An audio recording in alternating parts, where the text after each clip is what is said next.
So moving away from Dolby and back to what we're talking about today, integrating editors onto the central storage platform is going to be important to these workflows. We want to move away from islands. We want to move away from baseband transfers in and out of these islands. Some editors can directly mount onto central storage. Final Cut Pro, if we've got QuickTime files, as I mentioned earlier, or even MXF files with the appropriate plugin on Final Cut Pro, Final Cut Pro can directly read those files on that central storage server. Avid works slightly differently. Avid has its own slightly different wrapping techniques and slightly different formats, and we need to convert between the two. Other editors work in different ways again. So depending on the editing platform depends on whether we can support directly edit in place, whether it's a push-pull model of files, or whether we need to use other tools. Which leads me quite nicely on back to Granby again. Marquis have helped us out with this to make sure that Avid can directly access files on the Omnion servers, and Granby's going to talk next about how he's done that. But I think that's a good illustration that there are cases where you can edit in place on the central repository, and there are cases where that workflow doesn't work.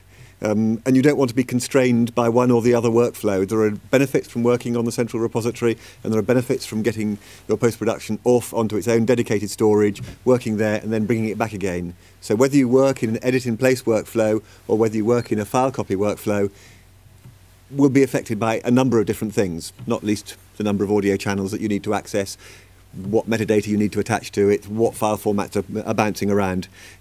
So we've worked a lot with Omnion to support the file move workflows. So wherever you need to move the media file onto your post-production environment, if you've got an Xsan storage or you've got a Unity ISIS type storage and you want to edit on that, then you can use Medway to move those media files off the central storage onto the editor and back again. And as I said earlier, all controlled by the metadata. So when you've finished your edit, you now have a virtual new asset in your editor, which you want to get back into your master system so it can then pick it up and start to process it and shuffle it around.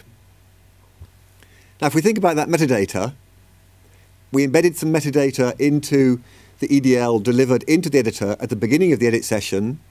So as we come out, we can now read that metadata. So we can probably already recognise what the asset is. It's probably already got a title and an ID number and some other metadata associated with it. If we've got that workflow right, then the editor doesn't need to add any extra information. However, there may be times when you're taking one asset in and the editor's producing 3 different versions of it. At that moment, the metadata about the version he's exporting is in the editor person's head. And what you want to do is to capture that metadata in the squidgyware into your system before it gets lost. I still see systems around where you export a file from the editor onto a central server, maybe a clever piece of software says, oh, there's a new file, look, it's got an ID number, and somebody else has to go and work out what that file is and reattach it back into the system in the right place. You want the editor to do that at the moment he exports. So we provide a tool that captures metadata from the user as well as from the machine. Any information you want can be captured and fed into the system. So as you start to do the export, we start to write a new playable file to our central storage, but also we're writing metadata about this new asset back into the MAM system so it knows what it is. It's either a new asset and it says, oh look, I've got a new asset of this type, it's this category, it belongs to these people and therefore it needs to go into these directions. Or it says, oh, I recognise that ID, I gave that to post-production, so I know where to put that. So that flow of metadata through the process just ties the whole thing up. And we no longer have post-production as a black hole that we shove stuff into and new stuff pops out of and we then have to work out what it is. The post-production is now integrated into the managed workflow that's being managed by the MAM.